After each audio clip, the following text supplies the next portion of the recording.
anyways, we have Dirk Durham, the bugler, joining us. I wanted to start out with how did you become the bugler? Where did I get that moniker? Yeah.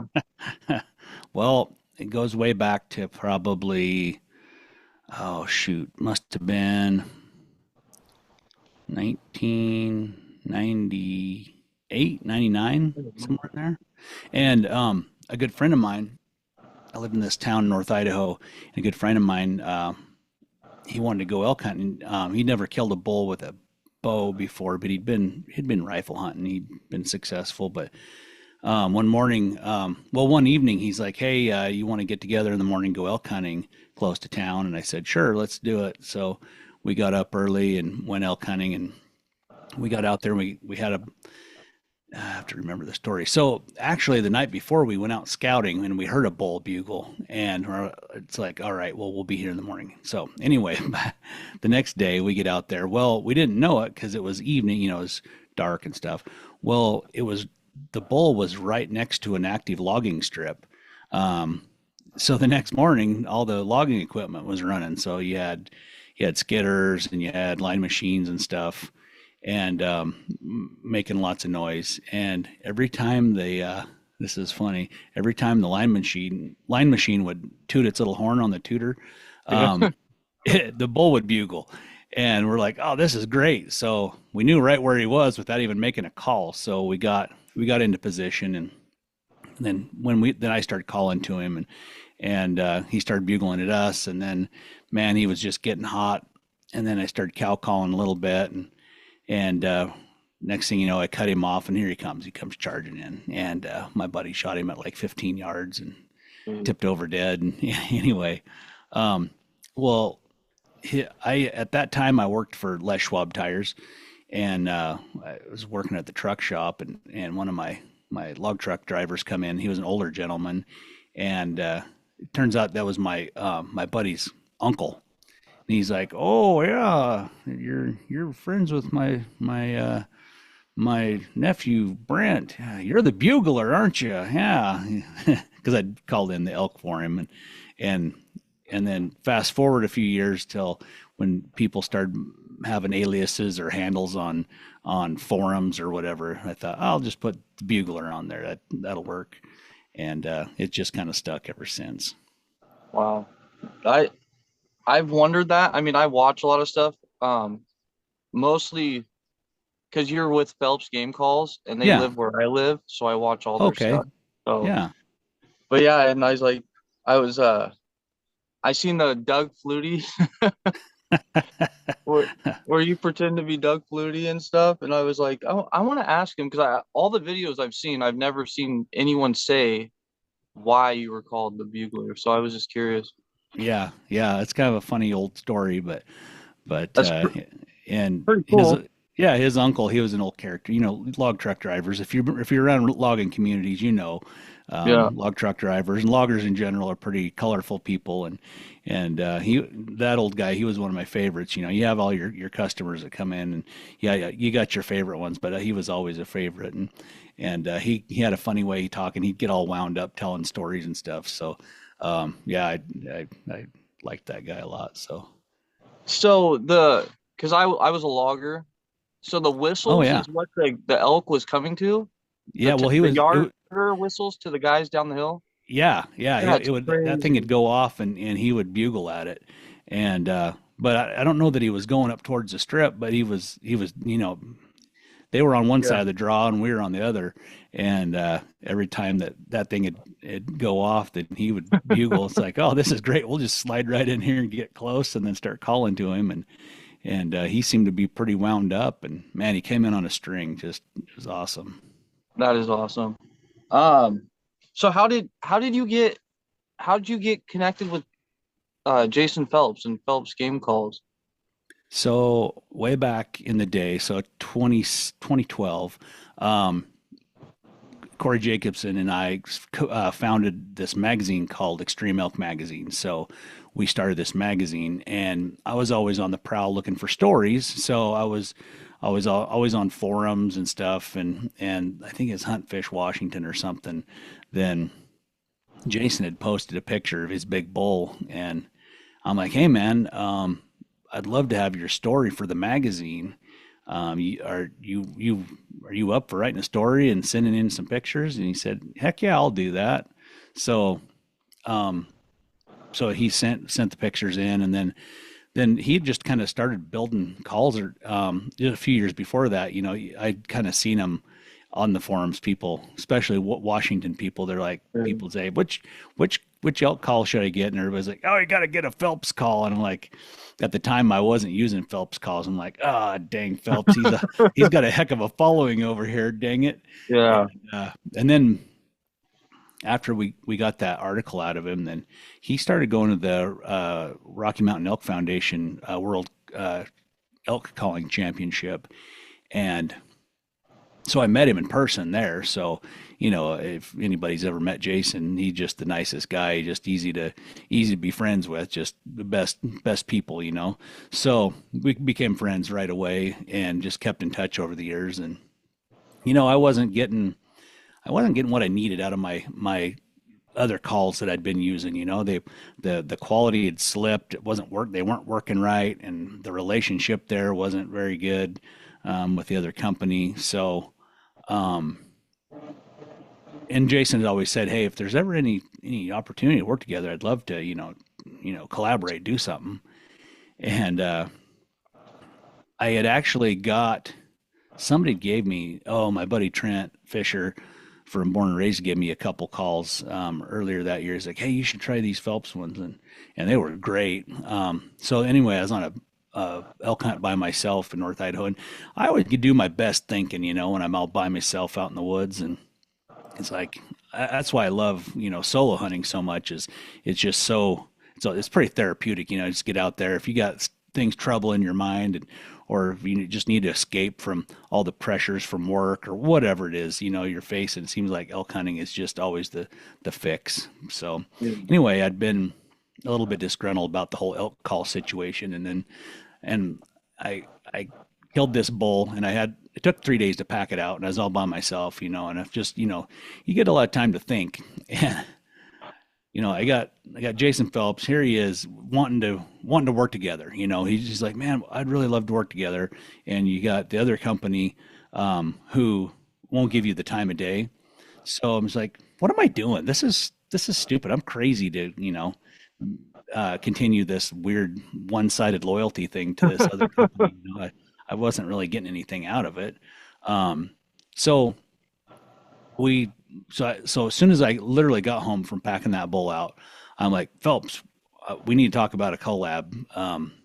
He's like, yeah, yeah. As soon as hunting season's over, we'll talk. So as soon as hunting season was over, we start talking, and he's like, yeah, I think we could probably do like a signature elk call for you, um, but you just have to figure out what it is. So he sent me like I don't know 50 different diaphragms with all these different latexes, different thicknesses, different stretches. I mean, it was a huge undertaking. I had to lay them all out on my kitchen table, and I put one in, blow it, put it in the yes or no pile, and then from the yes pile, you gotta trim it down more. And I got it down. It's like, okay, these are pretty good, but it needs to be better. So then we did some more tweaking on the stretches on the different latex, and we come up with the Maverick, right? The green latex, and more than anything, what I wanted, I thought, well, I don't know if anybody's ever going to want to, if anybody else is going to like this call. I know I'm going to like it, but I don't know Yeah. if anybody else is going to like it. It's kind of self-serving a little bit. I didn't design it for everybody to like it. I designed it for me to like it. Well, just so happens there's a lot of people who like it besides me. And in fact, I always thought too, preconceived notion that people who are, aggressive, experienced callers would be the only ones that like it. But man, even new people like it, and it's weird.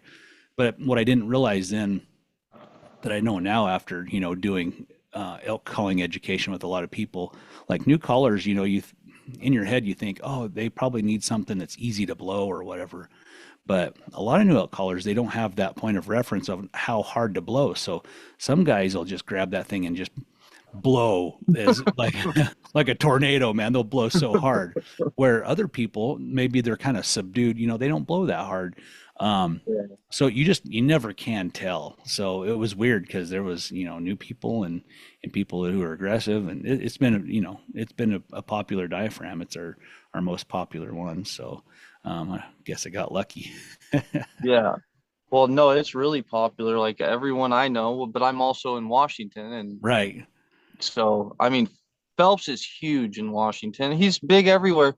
Hmm. And the thing that I like a lot is like, so my company's new. We just started 2 months ago and all this stuff. And it's like, I didn't know how I would be perceived by everyone else in the industry and Yeah. stuff. And it's like, I didn't realize this whole time. One of my really good friends, since we were little kids, he's like, Jason and his wife are good friends with me and my wife. And I'm like, what? And I'm like, I didn't know that they moved to PL.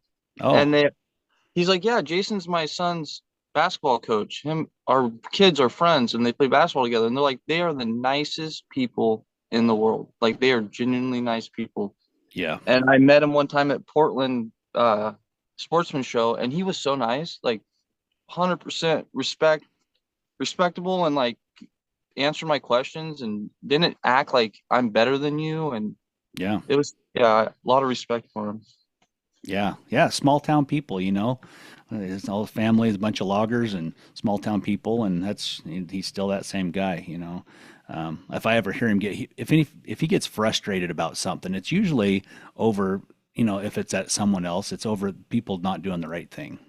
Right. Because, let's face it, nobody has a good moral compass out there, and maybe they take a different direction than like a lot of other people would. But for the most part, he's a pretty happy-go-lucky guy, and he might get a little frustrated every now and then if somebody's trying to pull one over. He's really big in community too. He there Yeah. in PL, he's always putting some money or just time, volunteering time. He's on the school board. He coaches basketball. He's just always trying to make PL a better place. So That's awesome. Yeah, and I like when I first started out, like I didn't know, like I knew the products that I love and I'm gonna use no matter what. And I've used Phelps calls since I could yeah, remember. And he's like, hey, as soon as you get licensed and get it going and you get some content up, and like this year will be our first year producing like elk hunting films. yeah, And he's like, we'll talk. And like he didn't even have to respond to me. And so that was cool. I respect that. yeah, yeah. It's funny though, Trent Fisher. So I watched the Born and Raised guys. I met him at the Sportsman Show, and I think that they were going on no sleep or something. But Oh, I asked him a question, and he replied with something I didn't even ask him, and I was like, I didn't know if like he was annoyed or something. I oh, didn't know, so I just like let him be. I yeah. like I asked him something about his shows, and he said something about my kid or something, and I'm like, what? But I think Oh, they were up for hours driving to the Sportsman Show. right, right. And it kind of gets loud in them places too. So, um, I, Yeah. I may have, I'm over the years, I may have given a weird answer to people too, because in those settings that are loud, I sometimes have a hard time hearing what people say. I'm reading lips a lot, but, Yeah. um, but yeah, you never know. I know those guys burn the candle at both ends trying to get, booze up and. Well, and they're so well known. Like there's a line around them. Like it's like yeah. So I Yeah, totally to make time for everyone's hard to do. I mean, yeah, and you yeah. want It's to, right? exhausting. It's exhausting. So what is your favorite type of elk hunt? Like, do you like elk camp style, bivy style, going home and coming back? Like, Yeah, I like to have a base camp. That's my favorite kind. Growing up, I always, hunted close to home there in Idaho. I was lucky enough to grow up in elk country, and I could drive 10 minutes from my mom could drive me 10 minutes from my house, and I could elk hunt, which was awesome, kind of the front country lowlands. But but I do love having like a base camp, somewhere. Bivy hunting, it's fun too. It's got its own own unique challenges. One of which for me is sleeping. I have a hard time when I sleep on the ground out there. I'm a side sleeper, And for whatever reason, like those, I'll be completely knocked out, like just toast, just exhausted, ready to sleep, but I cannot fall asleep. It's so terrible. I'll just lay there like, why won't my brain shut down? And I don't know if it's all the physical exertion through the day, carrying the pack, and Yeah. you've done a lot of crazy stuff and interesting things, and then trying to side sleep on a weird pad. Then I guess that's why I have trouble sleeping. But that's probably my biggest bad thing I can say about bivy hunting is just the sleep part. But it is nice though because you don't have to walk all the way back to camp. And Yeah. there's been hunts where you have a base camp and you may have to walk 2 hours in the dark all the way back to your truck and then drive another hour in the dark back to your camp and then get to bed late and then get up early again and do it all over again. So um, but once I get to camp, I have a cot, and a good pad, and I sleep really well. So I still prefer that kind of hunting because a lot of times too, like depending on where you're hunting, if you're hunting North Idaho and it's wolf country, you may bivvy in somewhere and not find a elk track. There hadn't been an elk there for who knows how long, maybe a week, maybe 2 years, depending unless you know the area very good. So it can be pretty challenging in Idaho, especially North Idaho, especially with all the brush and stuff. It's just difficult terrain to traverse. Where, like Colorado or let's say Wyoming, you can hike 10 miles in Wyoming, but it's equal at about 4 in North Idaho brush because you're fighting it. It's kind of like the West Coast stuff. We don't Yeah. have all the briars and stuff you guys have, but man, it's so thick and it just wears you out. So it's kind of tough. So yeah, bivy hunting just doesn't work good there. But other places, so I'm gonna go hunting in southeast Idaho this fall, and it's more open country, and there's not a lot of roads, not a good road system. So we're gonna bivy hunt. We're gonna bivy hunt it. Um, and went and did a scouting trip the other day, and I looked at it like, well, I can see elk, in the easy stuff, and but by the time I get there on the 15th of September, then Yeah. the elk, okay, look up there where I don't want to hike. That's exactly probably where they're going to be. I just imagine because, there's a lot of people that hunt there too. So, Yeah. So the hunting pressure is bad in Idaho too. oh, Like it's ever. terrible. Oh, Yeah, yeah. it's crazy. Like, and depending on the units, and out of staters get a bad rap, but it don't matter. Like, in staters, out of state. Like, I elk hunted a unit last year. I didn't do my research right. I didn't look and see how many people got those tags, and I've never seen so many people in my life. There's just camps everywhere. Anywhere you could like pull off the road and pitch a tent and park a couple pickups, they were there. And there's elk there too, but man, it was just kind of a rat race. But the funny thing is, the majority of them were Idaho plates. I'd seen a couple. There was a handful of out of staters, but it was majority Idaho people. But and this place is pretty close to Boise, right? So when you're Yeah. that close to a metropolitan area like the Treasure Valley here, then um, people are going to go to the first places they can get to. The shortest drive, especially new hunters, maybe new people move to the area. So um, this year will be hopefully it's a little different. Yeah. So I've been here in like Colorado. This is the last year we can buy non-resident tags over the counter or what have Right, you.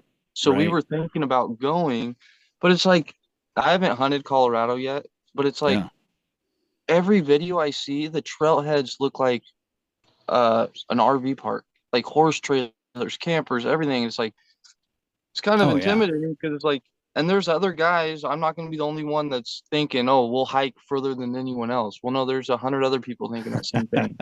right, right. Yeah, So, it's a whole go, nother world. yeah.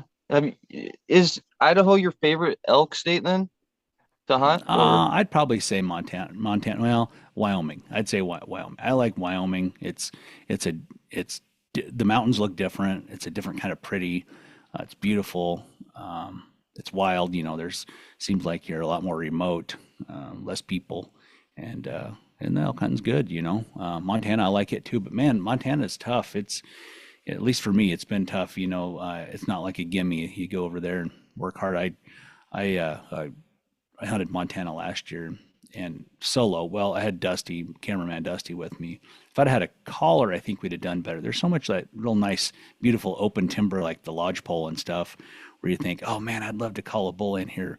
Well, it would be awesome if you had a guy behind you 100 yards calling, because then the Yeah. bull would come in.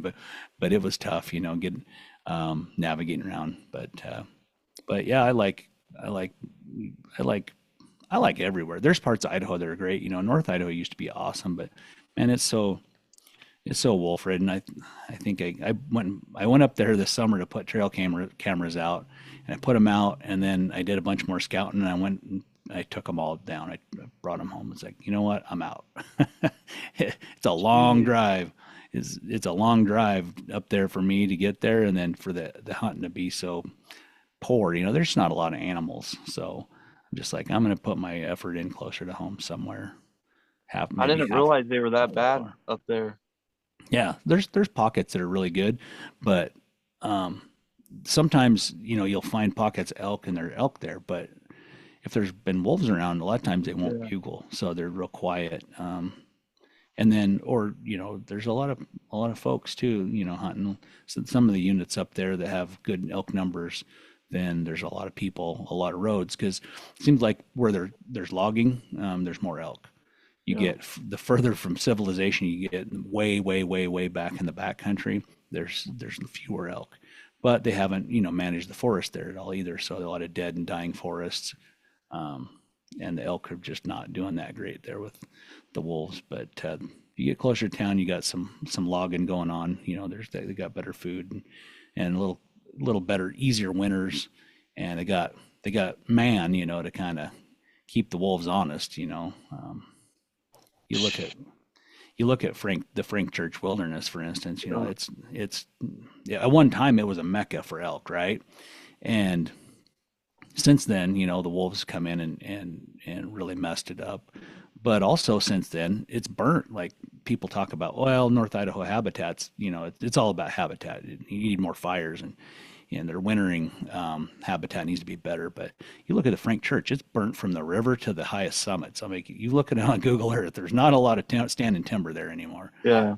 Elk haven't come back yet. So um, That's the burns. Like, I mean, I think they should open up like a month and say, hey, if you want to elk tag, you have to bring us two wolf hides or something to get the numbers down. But right, speaking of burns, we had a fresh burn here, and it was about 2 years ago, and it's a small, probably 200-acre patch of timber that burnt, yeah. and it has produced so many bears. Oh It is wow. oh my gosh, it's like we have 5 trail cameras up there, and probably 6 to 7 bears a day on each camera. Holy cow.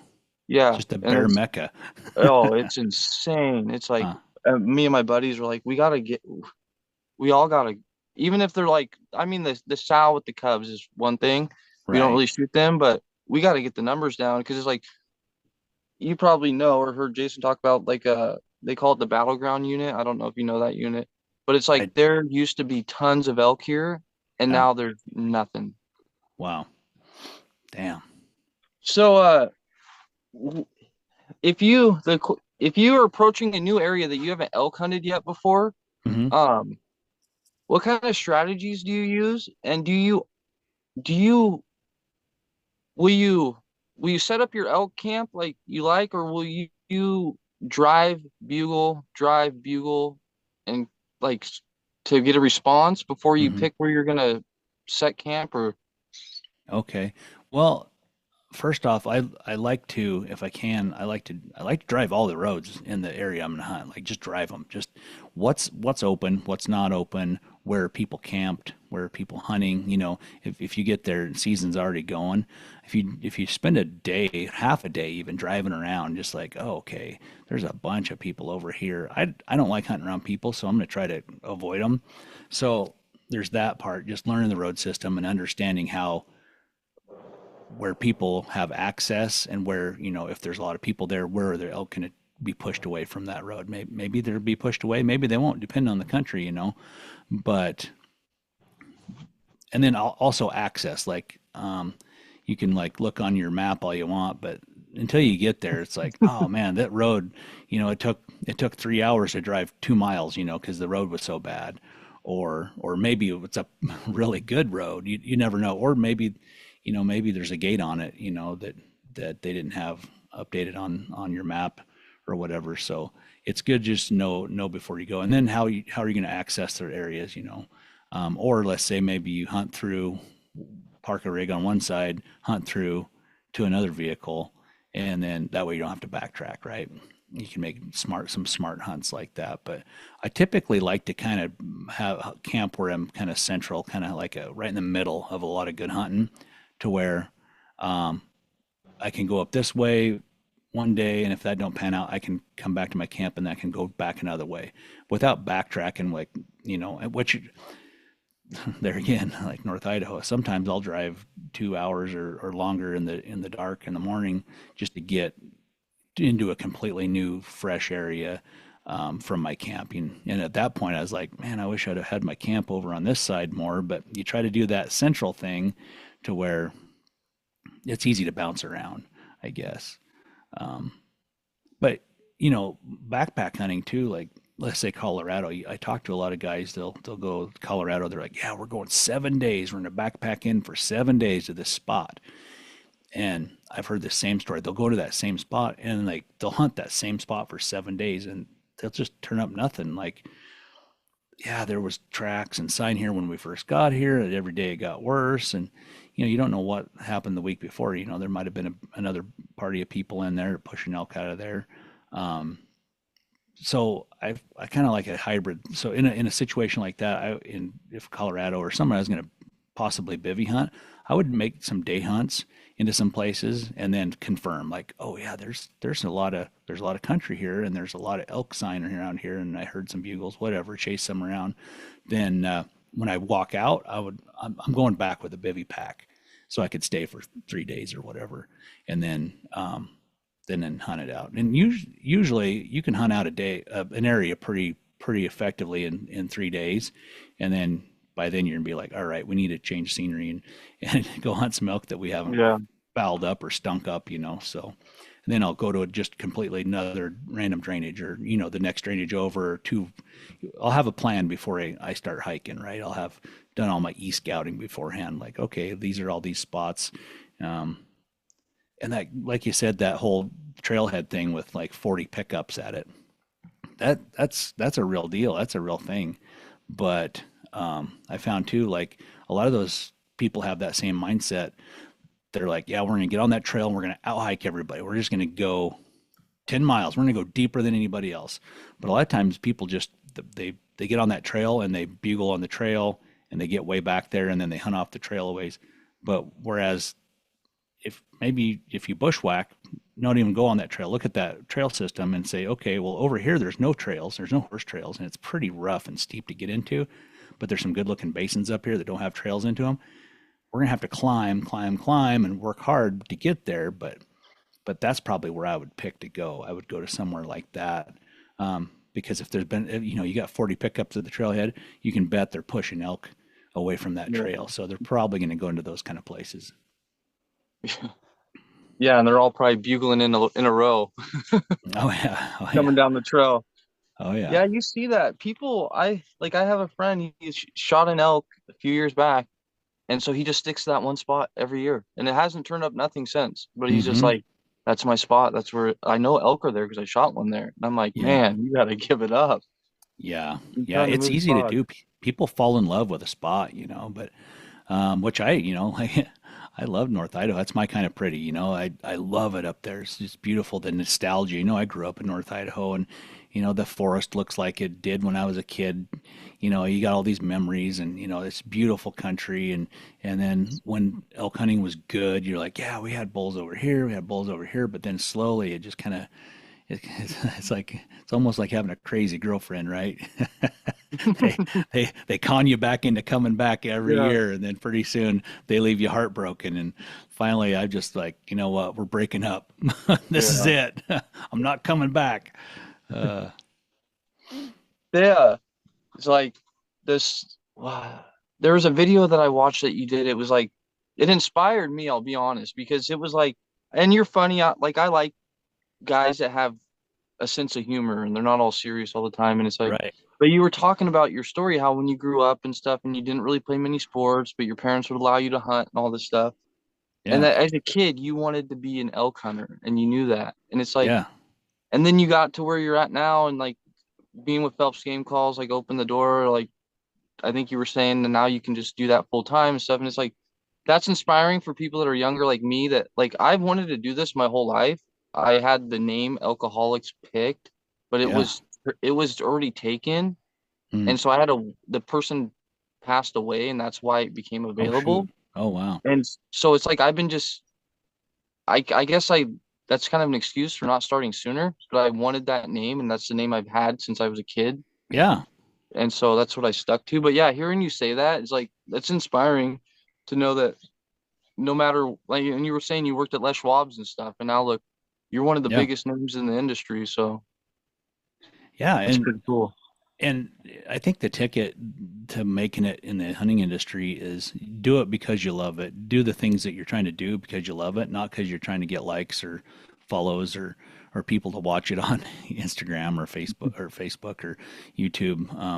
Because I truly love elk hunting, deer hunting. I love any kind of hunting I can. I love it, and that's authentic, right? And I think there's some people that they just do it. They do some weird stuff that are maybe a little bit shady or maybe a little bit weird, and I think sometimes it's a little bit off-putting. But and I'm sure not everybody likes me too. There's probably somebody that says I'm a jerk, but uh, but I just do what I like to do. It's fun. I have a good time with it, and I like to be silly. I'm always kind of the weird kid anyway, so like the whole Macho Man and the Hulk Yeah. costumes hunting in. Some people told us that we were jerks for doing that. Like that was blasphemous. What? What would Fred Bear do? It's like, well, Fred Oh Bear is a my different kind of guy. God. He's probably I never know the man. I wish I would have got to meet him, but he probably maybe he did have a sense of humor, maybe he didn't. Everyone's different. Everyone's some, but Yeah, to have a that's good weird. time and be silly and stuff when you're elk hunting, that's no disrespect to the animals or hunting. You're No. just enjoying yourself and um, no That's what it's harm. about too, building Yeah, memories and having a good time with your buddies and yeah, yeah, that's crazy. Yeah, I've heard some people talk about like getting negative comments and stuff and they'll read some of them and I'm just like some of the things that people say is like and like people like I've gotten advice from some other people and they're like you'll eventually get to the point where you'll start reading your comments from the stuff you and you can't let it get to you because it'll hmm destroy you. oh yeah. Well, you'll be mad all the time. Yeah.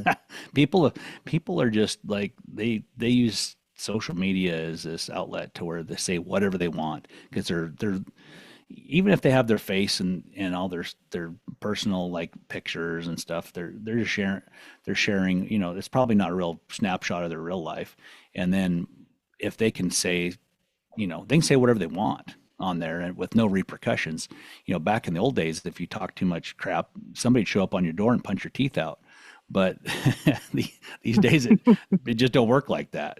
So, So that's just the way it is, and you can't get mad. And um, like I think somebody said once, if you're gonna get down in the mud with the pigs to wallow around, you're gonna get muddy too, right? So right. it does no good to to argue with them idiots on there that have negative things to say. Even or anti-hunting people, anti-hunting people sit there and they'll write book over book of why hunting's bad, on your comments. And I just don't like non-hunting people or anti-hunting people. I just block them. I don't even address it because there's no amount of my effort and how me being nice or a jerk or whatever, it's not going to change their mind at all. So, Yeah, my favorite one is we hate the elk. It's like actually we care about the elk more than anyone else.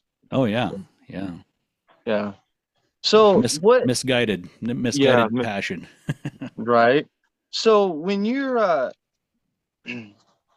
if you're on a trip and you're not going to be able to get your or maybe how do you tend for your elk meat is the best way to ask if you're going Okay, if you cannot get it back that same day. so if it's cool out, if it's maybe 65, 70 degrees in the day and you get some cool nights where it gets down into the 30s, um, it's fine to hang that stuff in a tree. You got to keep it in the shade though. So if you kill an elk out on an open hillside or a south facing slope where it gets pretty hot in the middle of the day, then you gotta, even if you have to pack it the wrong direction, you gotta pack it into the shade, into somewhere that's going to be shaded all day long. If there's a creek, if there's a lake close by, if in a perfect world, you'll have some contractor bags to put your meat in and submerge it in water to keep your meat dry or whatever. But even at that, if I had good high quality game bags, I would put that meat. I wouldn't hesitate to put it right in the water just to get it cool. That's number one. You got to get the meat cooled off, and then once it's cool, then you can let it air dry again. People, they lose their mind. Oh, you can't get the meat wet; it'll grow bacteria. Well, Yeah. once you cool it, you can let it dry. You hang it and let it dry, and and it'll be fine. It'll build that crust over it, and it'll keep that all the bad stuff out. Build up that barrier there.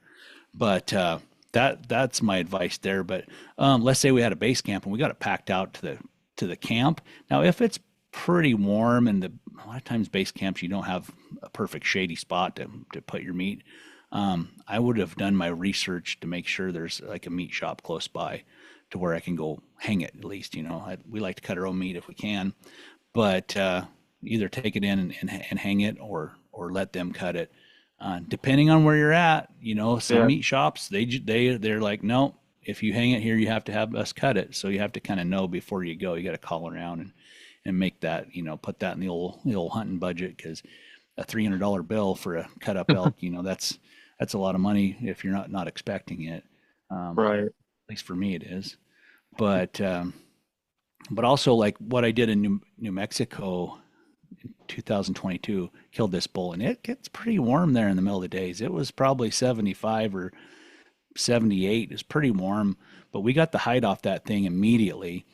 And then we quartered it up, but we didn't bone it out. But what we did was um, I, I took my knife and went along the little seams of the muscle groups, right?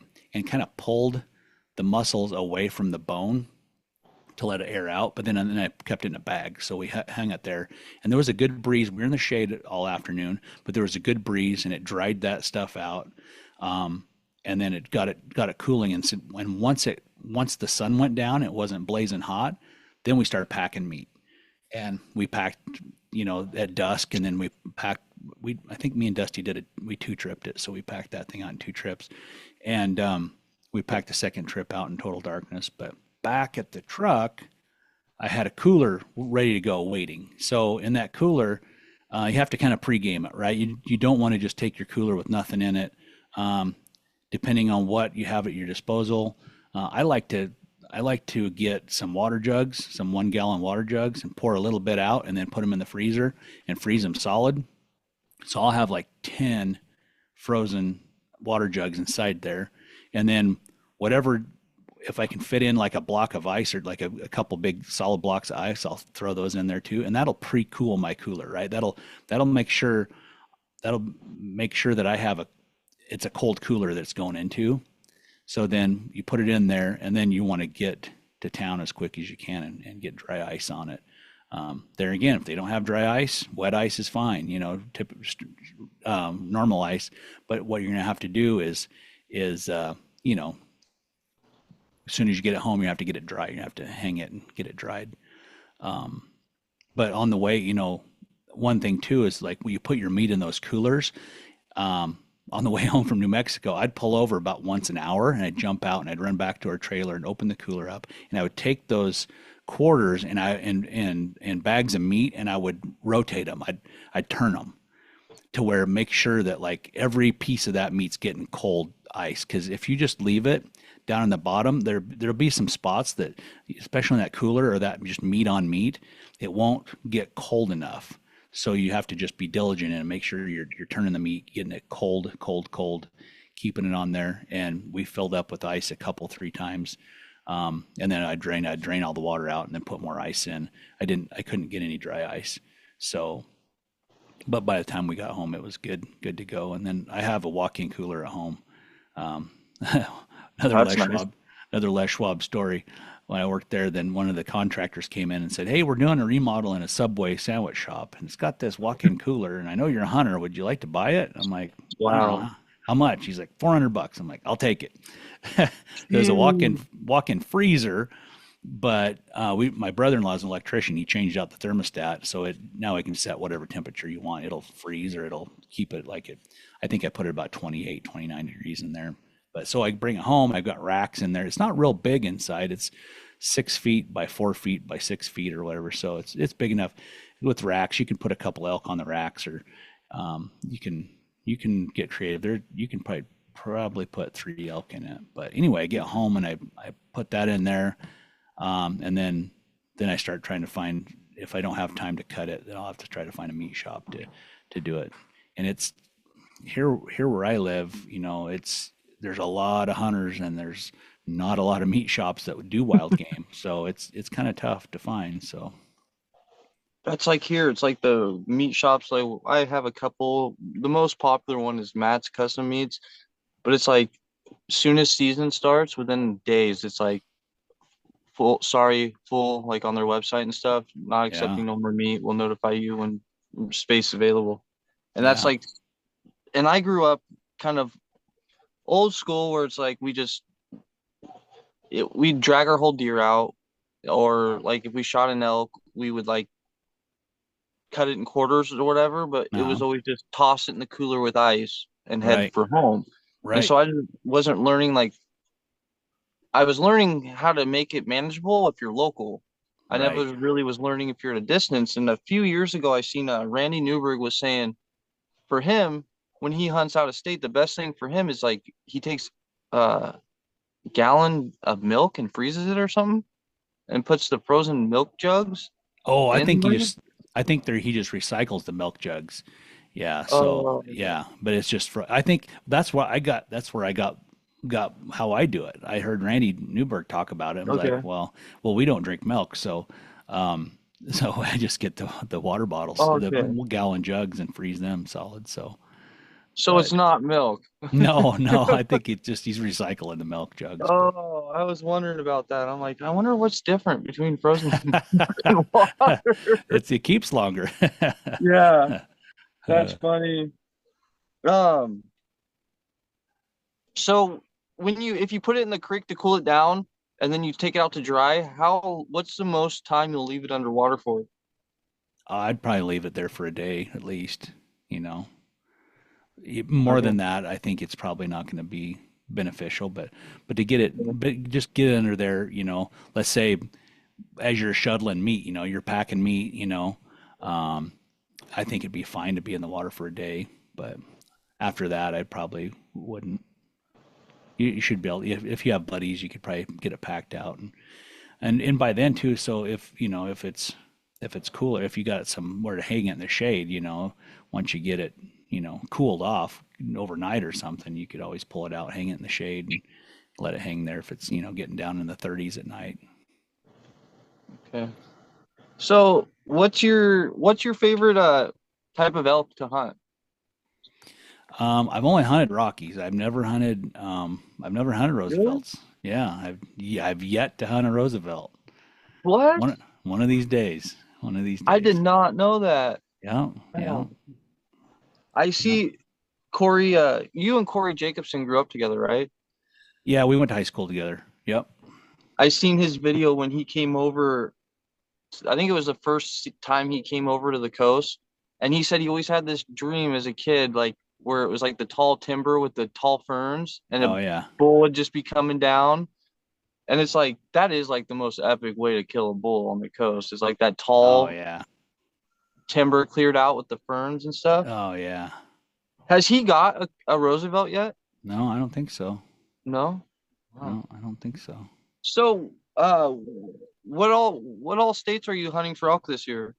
Idaho and Oregon. So I got a tag. I cheated. I got an outfitter tag over in one of the big three units there in Eastern Oregon. So so I have for rifle. So then Idaho, I've got the archery tag, and then I got so on August 8th, then the fishing game, Idaho Fishing Game, puts on leftover tags or return tags, non-resident tags up for sale, and residents can buy a second elk tag, or non-residents can buy a second tag, but you have to pay the non-resident price. So I was able to pick up a second tag for rifle. So it'll be a rifle elk tag for my second one in Idaho. So I'll have three elk tags. So I'm not going to go too far away from home this year, Yeah, but that's good. Man, and three tags is a lot. You know, two tags. I feel like I might get one elk, maybe, but it's more like I don't. People kind of think, oh, you're three elk. You're probably just going to shoot three elk. Well, that doesn't happen very often. no, All the moons have to align, and I'm just happy to get maybe one, and I've just got three times a chance of maybe getting one, so I'm pretty excited for that. Um, that's awesome. that Eastern Oregon tag, it's That's a good time. there's some big bulls there. I've never killed like a 350 type bull. I'd like to shoot something like that, but who knows? May not even see one. A buddy, a buddy of mine, like his best friend owns a big ranch on Eastern Oregon and like the Mendez, I don't. uh, Chad Mendez, I think Oh his yeah, name is. yeah. Okay, I know who he is. They hunt on his farm every year and stuff. Okay, okay. And he was showing me pictures of the elk over there, and they get huge. Oh yeah, There's some massive elk on Eastern Oregon. yeah. There's some good bulls in Eastern Oregon. I feel it's funny because I a lot of I lived in Oregon for like 5 years when I worked at Les Schwab, and all the Oregon guys are like, "Oh, we're going to Idaho. We're going to Idaho." And I'm thinking, man, you guys got some pretty good hunting here too. Like, what are you crazy to drive all Yeah, the way over there when it's just right here? But I understand, like, you get a lot of hunting pressure too, so that kind of takes the fun out of it. But it's kind of that way everywhere nowadays. it's like here, like even like Shannon Mobs and Angry Yeah, Spike guys, they live in Washington, but they hunt Oregon. And it's like, but the thing with Washington, like over on the west side where we are, the coastal side, yeah, the elk the elk numbers are just terrible. Like it it it's very hard to hunt elk in Western Washington right now. Even the numbers just aren't there. So yeah, yeah. that, They say that hoof rot is just taking a toll, really oh, bad. oh, it's terrible, terrible. So what's gonna be your do you know your arrow setup for this year? Yeah, yeah. What I shoot Black Eagle arrows a bit. I've been shooting those things for since 2010, maybe 2012, whenever they first came out.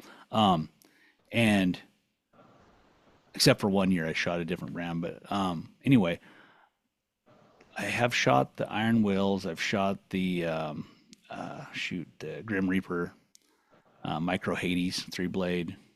But I'm gonna put my neck out this year. I think there's probably gonna be some people call me crazy, and probably you too. But I'm gonna try an expandable broadhead this year. what Yeah, I'm gonna try them. I think is they've it the beast? no, no, Oh, okay. um, no. Those Evolution Outdoors heads. I don't know if you've seen those. I've seen The hide type. yeah. The things are wicked, man. They're built tough. The design should. I've seen a lot of testing. I've listened to a lot of people that know what the hell they're talking about, and they say they're good. They've had good luck with them. I watched a guy. I don't know if you watch Eastman's on YouTube at Yeah. all, but Dan Picard, he shot a really nice bull in Montana here a year or two ago, and he hit it really high, and I'm like, oh, he's never gonna find that elk. And that thing ran about 10 steps, and you could just see the blood pouring out, just pouring out of that thing. I'm like, Gotcha. holy cow, I can't believe that thing's bleeding like that for such a high hit. They typically bleed internally way more. And anyway, he found the bull, no problem. And he talked about, he's like, that's why I shoot these things. He's like, you don't always get a perfect hit as much as you want to. Sometimes you hit them a little high or a little far back, and they still do the work. Now you don't want to hit them in the shoulder. I will say those Iron Will broadheads, I shot a couple bulls with those, and they went through the shoulder blade no problem. Not up, not down towards the knuckle where it's real tight, more of the flat part. But both of them, it caught the edge of the shoulder blade a little bit, and never found the arrow. It went off into the wild blue yonder somewhere. So it passed through. So, um, but yeah, and I feel like broadheads, they're you hit elk in the right spot. They're most of the time they're gonna not go very far and dive good. But I have had some broadheads in the past that they didn't have good blood trails and they shot good, but they didn't have good blood trails at all. So I quit using those. So So have you tried expandables before? no, no, never have. Yeah, I've never shot one. I've never even, yeah. And they're finally legal here in Idaho. Idaho was the last holdout. They were illegal here for forever. And those in lighted knocks, which the lighted knock thing's funny to me. It's like, who cares about the lighted knock? If people want a lighted knock, let them have a lighted knock. You're not going to kill the elk any easier or deader by having a lighted knock. It's nice to be able to see your arrow. It's like, oh shoot, I missed that thing, or oh man, I got him good, or maybe I didn't get him good. It'll give you a better plan of how long you should wait to trail the animal. Which I think is important. I think they're good for people like that. Then people say, well, people are gonna take unethical shots. Well, if you're gonna take unethical shots with a lighted knock, then you were taking them before lighted knocks. So And that's my opinion. And same with the expandables. People are trying to shoot elk 100 yards. Well, same people were doing that before. They were trying to do it before. It's just yeah, it is what it is. There's bad apples in every group. Not doing yeah. the right thing. But but The yeah, I'm style of a I'm broadhead trying. doesn't change your ethics. Right, right. So my arrow is going to come in at about 400 448 grains. I just weighed them yesterday. And so 448. I don't like a super heavy arrow. I don't like a super light arrow. That's somewhere kind of in the middle. I've shot Yeah. I've shot bulls with 400 grain arrows before it was even like anybody's even worrying about like, oh, what's your FOC or how much Yeah. does your arrow weigh? It's like, yeah, it's this arrow with this broadhead, and shot several elk with it, and had some pass throughs. And now I'm embarrassed to say, by today's standards, like that's a 400 grain arrow, which on paper by some of these keyboard warriors don't kill elk, but I don't know, they seem to work pretty good. I will say if you hit them in the shoulder with one of those things, it's probably not going to penetrate for sure. But Yeah. But like I did a ranch fairy, his thing is planning for plan B, he says, not plan A. So his right, worst shot right. scenario is, but if you do hit them in the right spot, 400 grains is plenty to do the job. Oh yeah. So I've shot the one year I didn't shoot Black Eagle arrows. I shot another brand, and they were heavy. They came in at like 528 grains, and they were like logs. And especially it was pretty foul because that was the year I had to shoot my mouth tab bow, Dang. and I can only pull 55 pounds with that thing. So these things were just lobbing. So I had a 20-yard pin and a 30-yard pin. I did have a 40, but that's just in case like I had a second follow-up shot. I wouldn't have never tried to shoot one at 40 just for the first shot with that setup. But the problem is because I run out of pin gap. I started at the top with my 30. 40 was in the middle, and or 20 was at the top, 30 was in the middle, 40 was down at the bottom. Like I could barely even like get it on the map. It was so far. There was that much pin gap. That was only 55 pounds draw weight, but What's normally the draw I'm length with that mouth tab? Sorry. it was pretty short. It was probably about Okay. 26 inches. Yeah. Okay. Short for me. I shoot like 30.5 inches normally. So it's pretty short for me. You got a lot of power behind your arrows too. Yeah, yeah, that extra little bit helps definitely. Yeah. I'm lucky, definitely lucky in that regard. Unlike some of the folks that have to shoot a 26, 27 inch normal, draw length. That's tough. That I see why they're drawing 70, 80 pound bows, where I'll draw a 60, 65 pound bow. I just want to be able to pull it and hold it back forever if I have to. Yeah, that's how I look at it. Like I can pull back an 80-pound bow, yes. Do I need to? No, I have a 30-inch draw. That's overkill. I mean, I want to be in the woods where if I'm on a knee or anything, or Mm-hmm. I need it, especially on the coast, it's so thick and stuff, you might have to hold it for a while. And I don't want to be shaking and yeah, it's just not worth it to me. Like 70 is what I'm gonna shoot this year, and Yeah. it's just because 70 is way more comfortable to Yeah. hold for a long period of time, Mm-hmm. and it's easier to pull in any position. Yeah. Yeah, absolutely. You want to watch a lot of these guys on YouTube, or you see them at the archery range, and they'll pull their bow back, and they'll like move their body around and finally break it over. Um, I don't want that. I want to be able to draw my bow so slowly without any perception of the elk. Like I watched this guy years ago at the Full Draw Film Tour. This guy named Russ Meyer. He lives in the Boise area here. Big hunter, killed so many big animals. But anyway, great bow hunter. He's sitting here, and you can watch this bull, and it's walking right up the hill to him, and he's sitting on his butt. And I'm like, ah, dang it, he's not going to get this bull. It's going to walk right up to him. And this thing's just on a string, walking right up to him. And he had his bow out there, and I got so focused on the bull, that thing got to about 5 yards. His bow went off, and he shot it. He drew his bow so slow, like molasses, that bull never saw it in Wow. plain view. The bull wasn't behind a bunch of trees or something. He was in plain view. He drew it back so slowly. By the time that thing got to 5 yards, he just let her have it. So that's my goal. Every time I'm thinking, draw your bow like, okay, Russ Meyer, draw Right. your bow like that. That's awesome. Well, and that's what goes through my head. I'll see these guys at like some shooting events and stuff. It's like I've literally seen a guy, I'm like, what are you shooting? He's like, I'm shooting 87 pounds.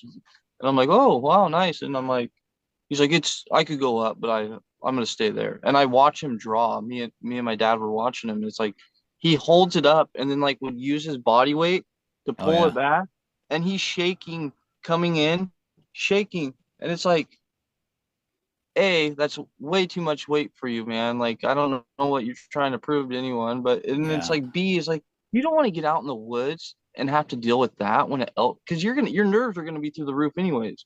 Oh yeah.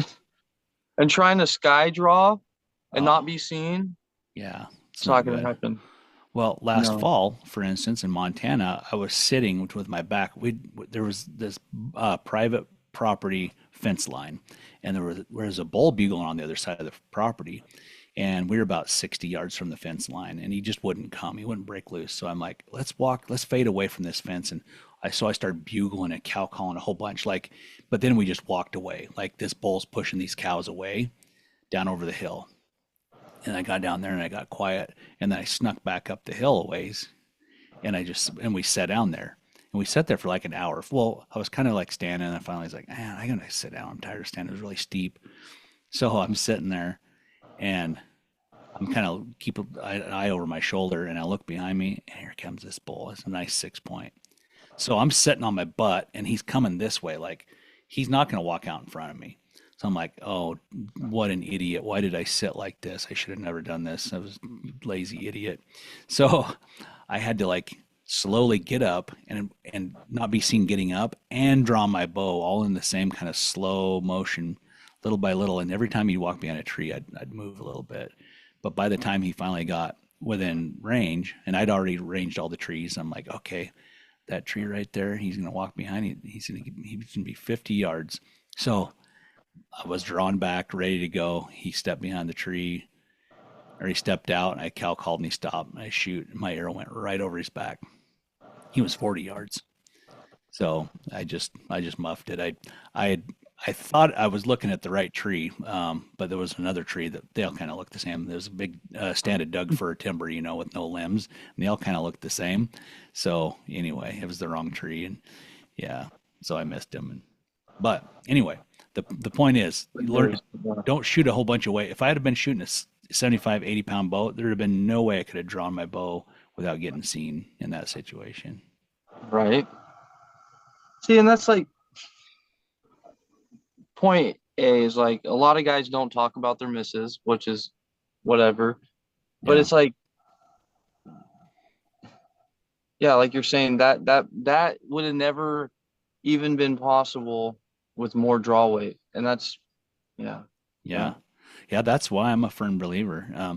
Well, in like 2017, I had shot a bull in Wyoming and on film uh, with the born and raised guys, and I had had my bow drawn back for like 2 minutes and 30 seconds. This bull would every time he'd rake, and then every time I try to draw my bow, he'd stop and look at me. And I'm like, dang it. And then I was just like, I want to make a perfect broadside shot. And he would kind of, he'd get to where he would kind of core towards me a little bit as he rubbed. And I'm just like, no, I don't. He was moving around a lot too. I was like, man, as soon as I shoot, I'm going to hit that shoulder blade. And I don't want to do it.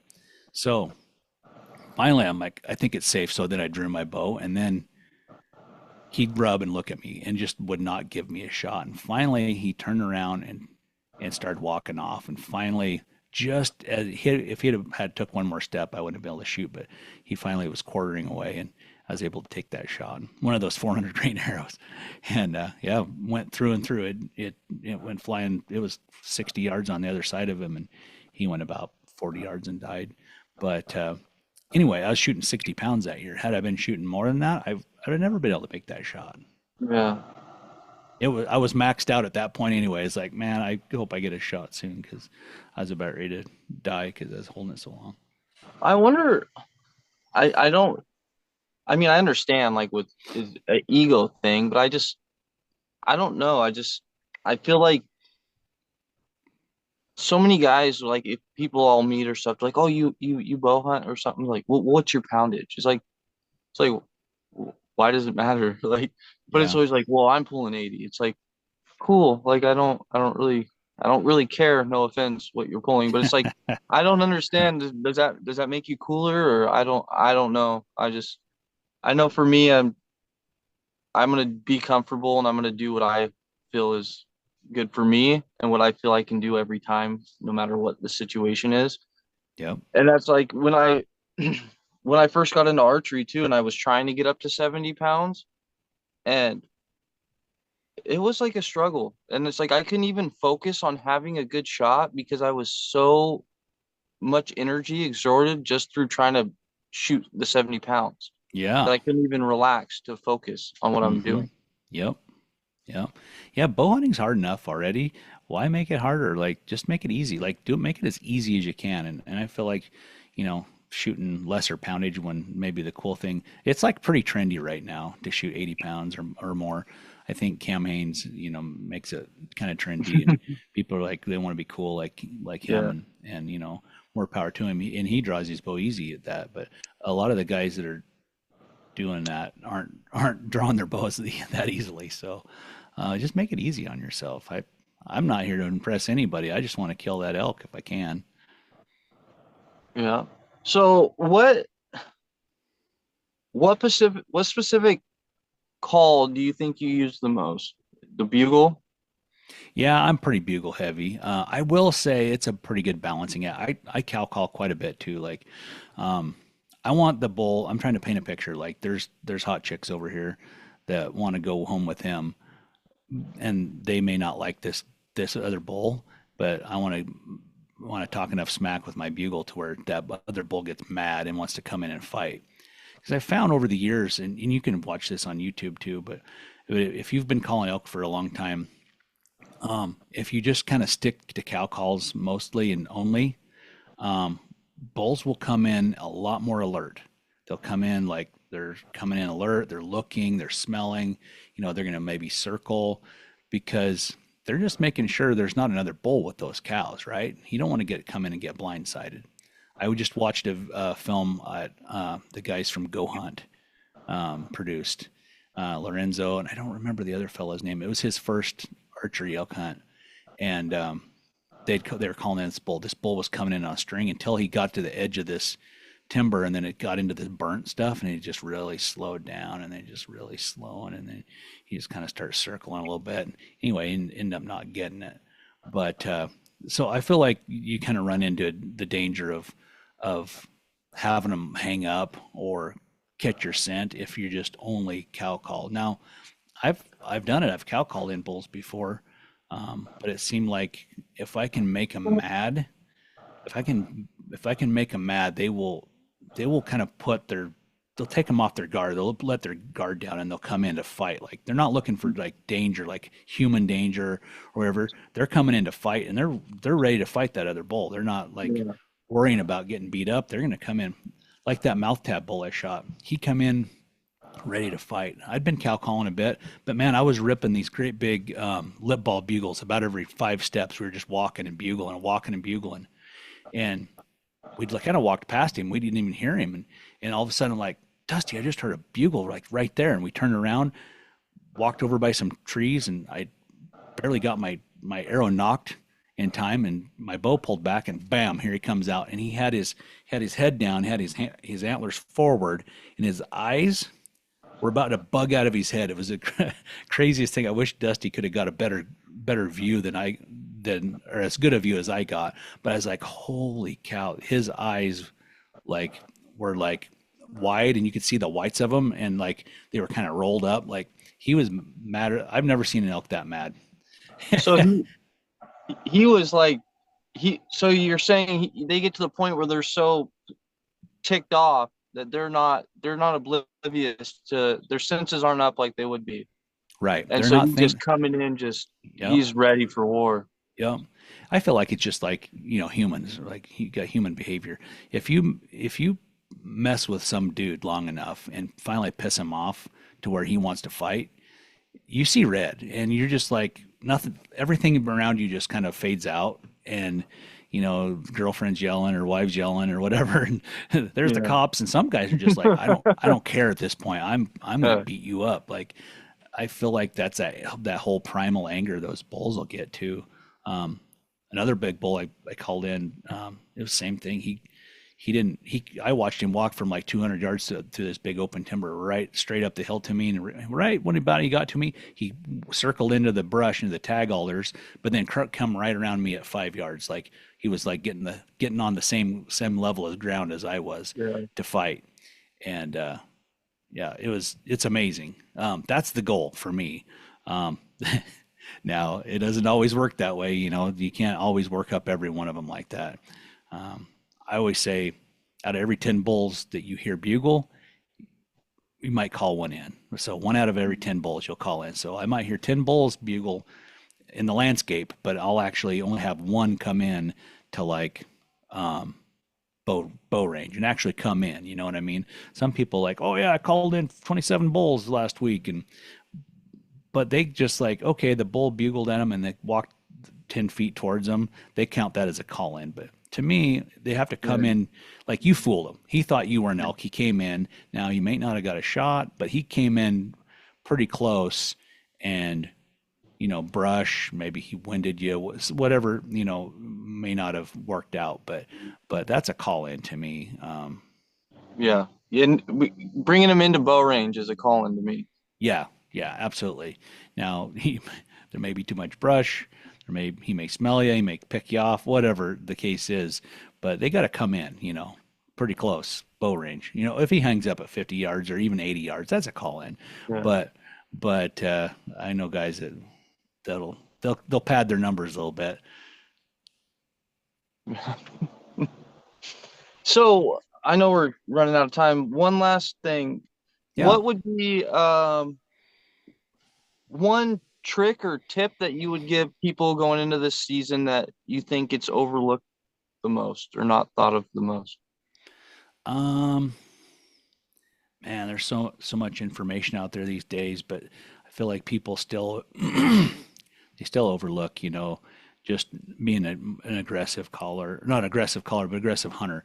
That doesn't mean reckless. Sometimes people confuse that with being a reckless hunter, like, being aggressive, like throwing caution to the wind and just, blowing your calls and chasing after elk. And no, you got to be calculated. I mean, I'm pretty aggressive hunter, but I will wait for the right opportunity. So if the wind's wrong, I'm not going. I might sit there all day waiting for the wind to get ready. But once the wind gets good, then I'll move into position and I'll try really hard and I'll try to get really as close as I can to that bull and try to call him in. Some people will kind of linger, they're kind of like the wallflower, they're like, oh man, I finally got an elk to bugle. Oh, I don't want to screw this up. I'm going to play it safe. I'm going to stand right. I'm going to stay over here and maybe he'll come to me.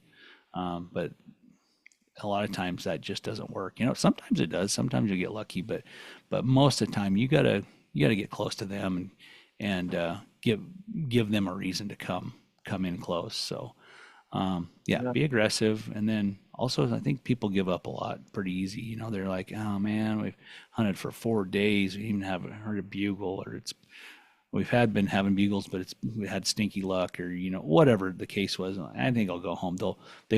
They took 10 days off or 5 days off, or maybe there's weekend warrior in it, and they have a couple bad days, and they're like, I think I'm gonna go home. Well, Right.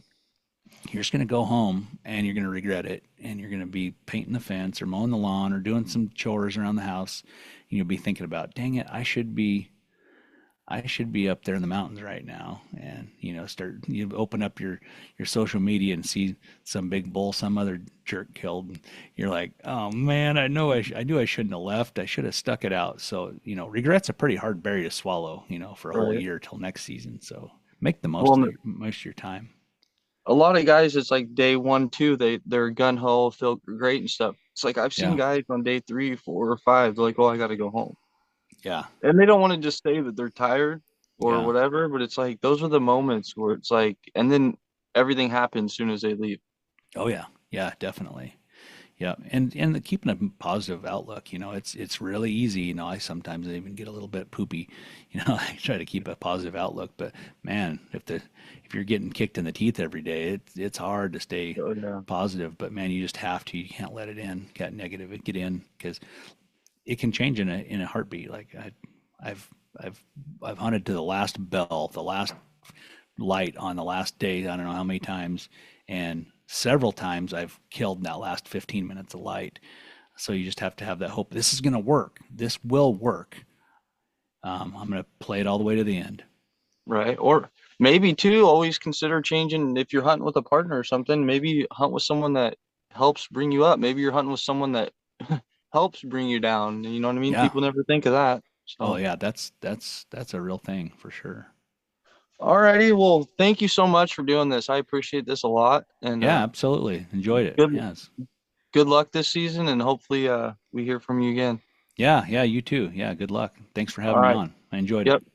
Good Thanks. night. Huh? Later. Bye-bye.